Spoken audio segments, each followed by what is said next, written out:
no les voy a dar mucho rollo para que no se me duerman, solo comentarles las características en términos muy generales del enfoque.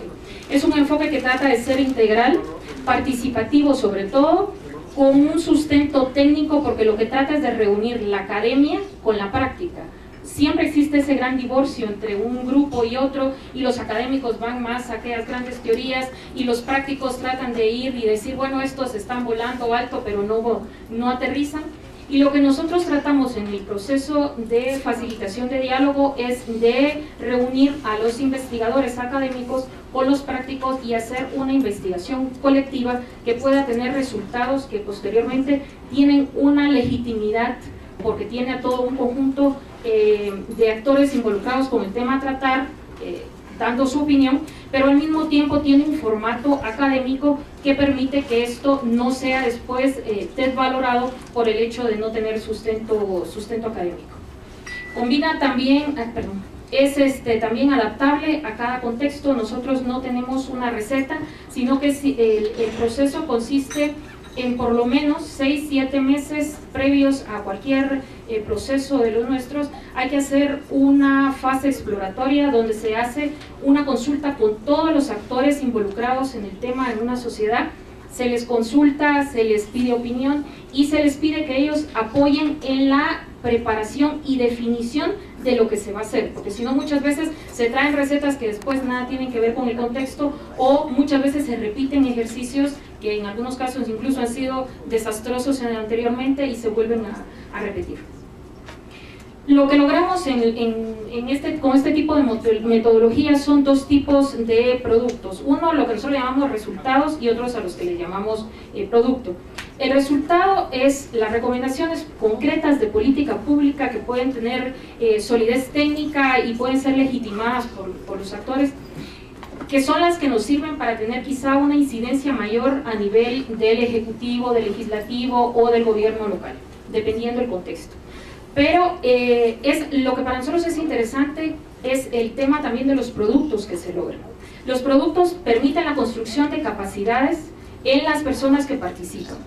Conocimientos compartidos, que eso es muy importante, y sobre todo después de la discusión que tuvimos en la tarde, siempre ponen en evidencia el hecho de que todo el mundo tiene marcos conceptuales distintos, y es el hecho de ver cómo se puede llegar a algo de forma conjunta. Y cuando se tiene conocimiento compartido es más fácil empujar todos en una misma dirección.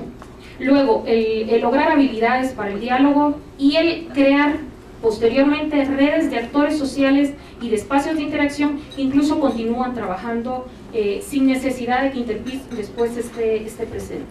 Esto es lo que nosotros le llamamos la sostenibilidad del proceso. Y si juntamos los resultados y los productos, para nosotros nos da una sociedad civil más empoderada. Por supuesto, sociedad civil, cuando lo hablamos, no hablo en su conjunto, porque a veces son diálogos nacionales, otros son diálogos temáticos, entonces dependiendo de eso es el nivel de actores que nosotros convocamos. Pero sociedad civil que se haya convocado dependiendo del contexto, nuevas formas de interacción entre las instituciones del Estado también concernientes al tema, o en términos generales con las de sociedad, políticas y decisiones de consenso, porque se trata de llegar a consensos y no de hacer votaciones, para que entonces se logre llegar por lo menos a los mínimos comunes denominadores. No se trata de imponer, bueno, lo que dijo la mayoría, sino que se trata de ver cómo podemos todos construir y hasta dónde podemos dar en cuanto a llegar a consensos. Y todo esto nosotros lo que encontramos es una mejora para las condiciones para la paz. En el momento de cuando Interpeace empieza a pensar en la definición de un proceso de diálogo multisectorial en materia de seguridad, sobre todo enfocado a la parte de Fuerzas Armadas y de ver cómo las Fuerzas Armadas podían tener un rol distinto en la democracia, lo que nos encontramos es que no existía un motor social para el cambio. A nivel de gobierno había ausencia de viabilidad política, desinterés, contradicciones, había una debilidad total. Falta de capacidad técnica, tanto conceptual como operativa. La clase política totalmente debilitada, desinteresada y muy desinformada. El ejército sin liderazgo para ningún cambio, muy resistente porque era la parte más fuerte, y con resentimientos y desconfianzas por toda la transición que les estaban obligando a vivir, porque no fue algo que a ellos les agradara cambiar, lógicamente. Y desde la sociedad civil también existía el problema que había una desarticulación, confrontación y capacidades de propuestas muy limitadas en la temática en ese momento. El primer proyecto, que en Guatemala es conocido como Polsede, cuando finaliza, las mismas organizaciones que estaban participando, tanto del Estado como de sociedad civil, dicen, bueno, la única forma de dar una sostenibilidad al proceso es pensar en seguir trabajando conjuntamente como redes. Pero ¿cómo lo hacemos? Entonces se forma por un lado lo que es la red de seguridad democrática, que hasta el día de hoy funciona, y la red es más un ente de tipo, si quieren verlo de alguna forma, como de debate o más un debate más académico, en el que hay gente de Estado, de sociedad civil y muchos que están como expertos a título individual.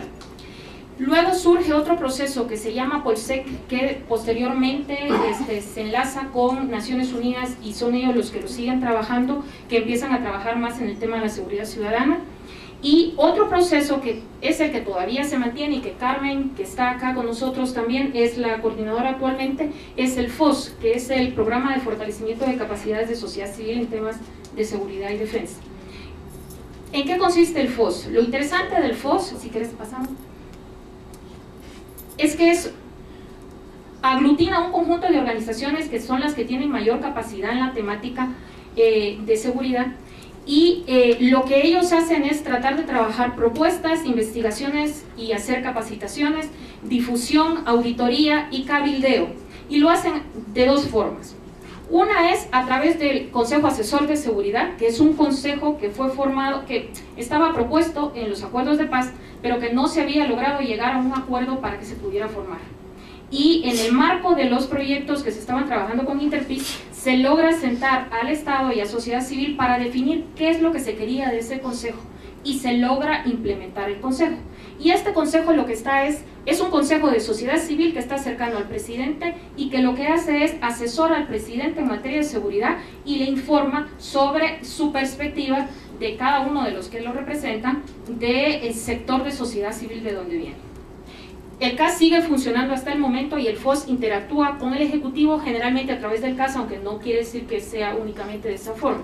Y por otro lado, existe una oficina de enlace con el Congreso. Nosotros la llamamos oficina de enlace porque es una oficina que, aunque físicamente está ahora en Interpeace, es una oficina que depende, o sea, todas sus definiciones, su cabildeo y sus decisiones las hace en base a lo que definen las mismas organizaciones que son parte del FOS. Y entonces lo que hace es lleva propuestas o logran parar en algunos casos algunas leyes que pueden ser contraproducentes para el tema de la seguridad democrática en el Congreso, pero hay dos personas que son las que cabildean en ello, pero ellos lo que hacen es representan a una serie de organizaciones. Y entonces para los diputados ya es más fácil, porque muchas veces no pueden trabajar o construir cosas nuevas, no porque no quieran, sino que porque realmente no saben. Entonces a nosotros eso nos ha ayudado a lograr colar ciertas cuestiones que a veces es por falta de información que se paran aprobando. Entonces nos ha funcionado mucho en algún tipo de leyes. Recientemente una de las leyes que se logró aprobar fue el pensar en un sistema nacional de seguridad integrado, coordinado y que funcione con controles democráticos. Han habido, por ejemplo, en determinado momento cuando había una ley antimaras que venía en bloque votándose en todos los países de la región, sobre todo con una incidencia muy directa desde Estados Unidos, se logró en el Congreso parar la ley en Guatemala y que no fuera aprobada. Entonces, cosas de ese tipo se viven trabajando a través de la oficina, es dinámica, la agenda depende del momento en el que está.